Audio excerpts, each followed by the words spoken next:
அண்டர்ஸ்டாண்டிங்கான ஒரு லவ் அப்படின்றது என்னன்னா, சொன்னா பிடிக்காது, இல்ல சொன்னா இது நடக்கும் அப்படின்னு நீங்களே ஒரு கற்பனைக்கு வரதோ, இல்ல சொன்னா ஓகே. இதுதான் நடக்கும்ன்றது உங்களுக்கு ஆல்ரெடி தெரியுன்ற பட்சத்துல, ம்.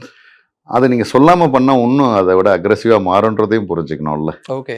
ஓகே. இப்ப சொன்னா இது நடந்துரும், ம், இப்படி ம். ஆயிடும், இப்படி சொல்லுவாங்க அப்படின்னா, சொல்லாம நாளைக்கு அவங்களுக்கு தெரிய வந்துருச்சுன்னா, அது ரொம்ப இன்னும் அக்ரெசிவ். அப்ப ம், அப்படிதான் இங்க பிரேக்கப் ஆகுதே தவிர, ம். சொன்னதுனால பிரேக்கப் ஆனத விட, சொல்லாம பண்ணிட்டாங்க பாத்தியா? ஓகே. என்கிட்ட சொல்லியிருக்கலாம்ல அப்படின்னு தோணும். வேற ஒருத்தர் சொல்லி கேள்விப்படும்போதோ, ம்.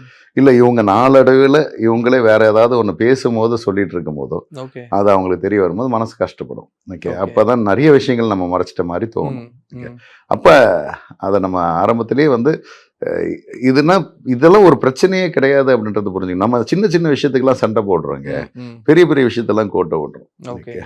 நம்ம யார் யாருன்னே தெரியாத, முகம் தெரியாத ஒரு இதுல ஒரு சேல்ஸ்ல இருக்கிறாங்கன்னு வச்சுக்கங்களேன். ம். யார் யாருன்னே தெரியாத ஒரு கஸ்டமர்கிட்டலாம் சிரிச்சு சிரிச்சு பேசுறோம். ஓகே. ஆமா.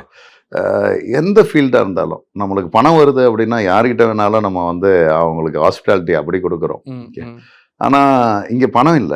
ஆனா நம்மளுக்கு ஒரு நிரந்தரமான ஒரு அன்பு கிடைக்க போகுது அப்படின்னா, ஓகே. அங்க நம்ம மூஞ்ச தூக்கி வச்சுக்கிட்டு சிடு சிடுன்னு இருக்கும்.